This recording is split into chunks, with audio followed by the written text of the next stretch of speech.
look good up there. Maybe I should hide. Yep, you're good. All right, I need a couple of people from the audience. Sit down. I can just say it and embarrass you that way too. It doesn't matter to me. let's make it public to everybody.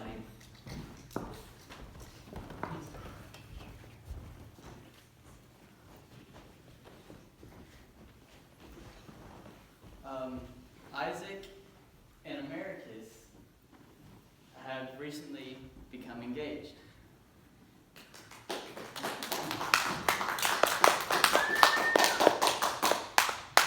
I told him before church I was going to bring him up here and embarrass him.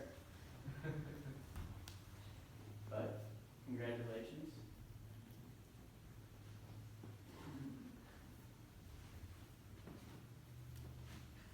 Yeah, firm handshake. It's more firm than I thought it would be.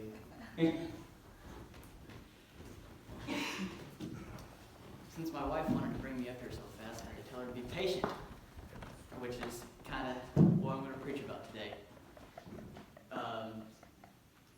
Throughout the last couple of weeks, I've had some really long days at work, working like 12-hour days and stuff, what I normally work, but it seemed like nothing would be done. And I had to be patient with myself and patient with the equipment. Get home and patient with kids. And whoever has kids know it's really hard to be patient with them at times. And I had a whole sermon just wrote about legacy and how legacy is so important to what you leave behind, and how you're remembered, and if you want to be remembered for God, or you want to be remembered for being a great worker. But that's not what God wanted me to do. He brought this to me, and it took a couple of weeks for me to realize it, and I'm happy I did. So if everyone would turn to their Bibles to Proverbs 14:29.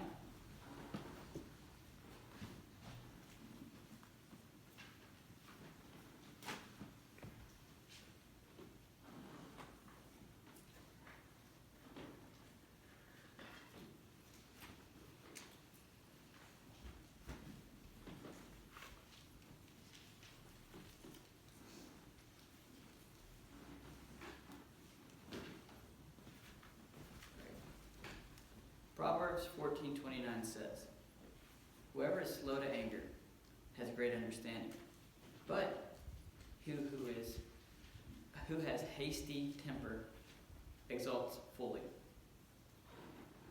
Now after that, can we turn to 2 Chronicles 15:7.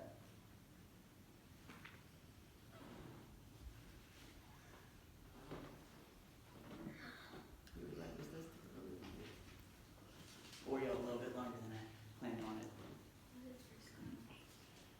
What was it again? 2 Chronicles 15:7.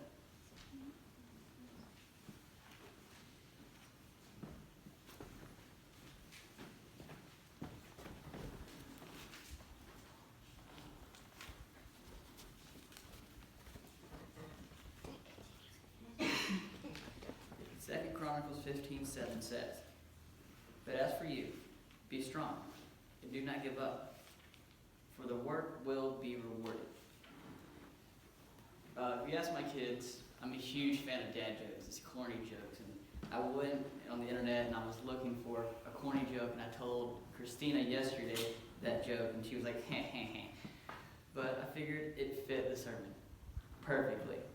The joke goes, I'm laying in bed reading a book when my dad walks in with a tape measure.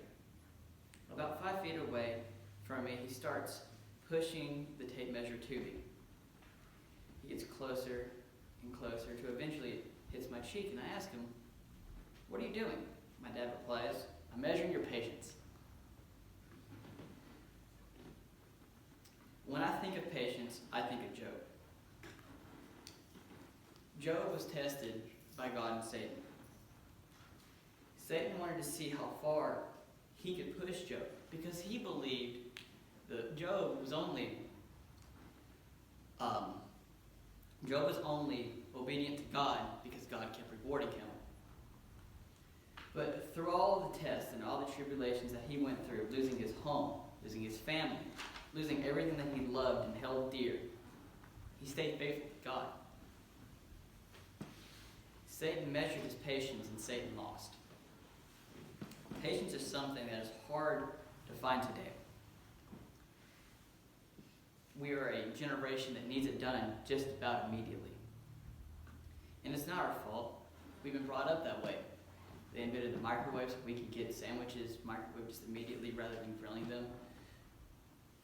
We have streaming networks. We can watch TV, watch just about any show we want, just watch it just back to back, just binge it, just as we want. And that's not our fault. It's technology. It's how we were brought up. But what about those things that we have to wait on, that we hate waiting on, like that perfect spouse? Kids. Jobs, promotions, just that stuff. What about that stuff that we have to absolutely 100% wait on, that we hate waiting on, that we grow impatient for, and we pray for every day?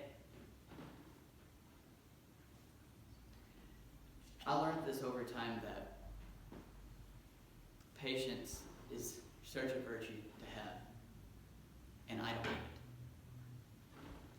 You ask my kids, I'm a very impatient person. It's a very impatient person. If I want something done, I want it done immediately. Unless something I have to do, then I hold it off. And it's something I have to work on. And like I said, what I was dealing with for 2 weeks at work, with things not working properly. And I grew to still with it, be patient, because the work would get done, and it finally got done as soon as I realized what God was trying to teach me. And the first lesson that he was trying to teach me was I have to be humble.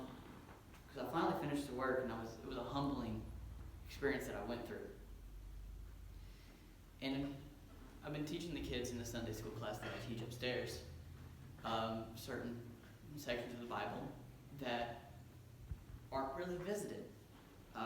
Like Matthew 15 has a story of a woman who was talking to God, and people twist that story to mean something else. But that in Matthew 15, the story of a woman who was looking to find Jesus because her daughter was possessed by a devil. And she hurried to Jesus and the disciples, and everybody was pushing her away. And Jesus tells her, well, I don't take bread from my table and cast it to the dogs. And she replied, well, even the dog is humble for the noblest crumb. Jesus saw that and saw that she was so humble in her faith and helped her. And as I kept reading and kept finding things, I was drawn to David. Because everyone knows what David went through. Being pushed into a leadership power that he had whenever he became the leader of the Israelites. And how it guided him to temptation, to worldly things that we're not supposed to be going through.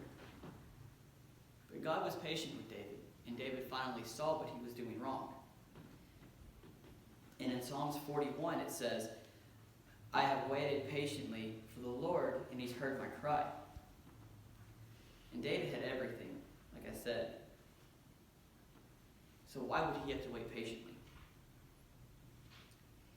He was the leader of the Israelites. He was told that the house of David would live forever. So what's the wait for? But then David later on goes on to say that God had pulled him out of the muckiest depths. And even though he feared God, he still trusted him.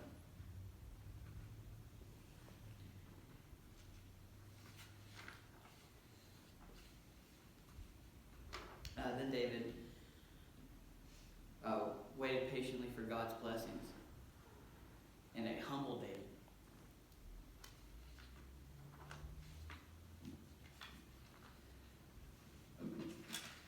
You ask my kids, I love music. preferably country music. I love country music, especially 90s country music. I love Garth Brooks. One of his songs, some of God's greatest gifts, are unanswered prayers. And that's the other thing, because I kept praying, and I kept praying and praying for this worldly thing that I wanted to happen, and it wasn't happening until I started doing what God wanted me to do. Now, how many times did that happen to y'all? When you prayed for money, or you prayed for something and it didn't happen, and you're thinking, well, I've always been told you always get what you need. And that makes you think, what's a truly necessity? Is $1 million a necessity? That promotion? Yeah, that promotion's a necessity, but only when you're ready for it.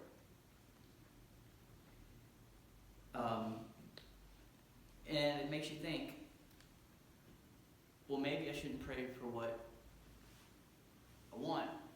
Maybe I should pray for what I need. In Romans 12:12, it says we need to be joyful in hope, patient in affliction, and hopeful and faithful in prayer. For patience is to wait at God's pace, but to move when God tells you to move.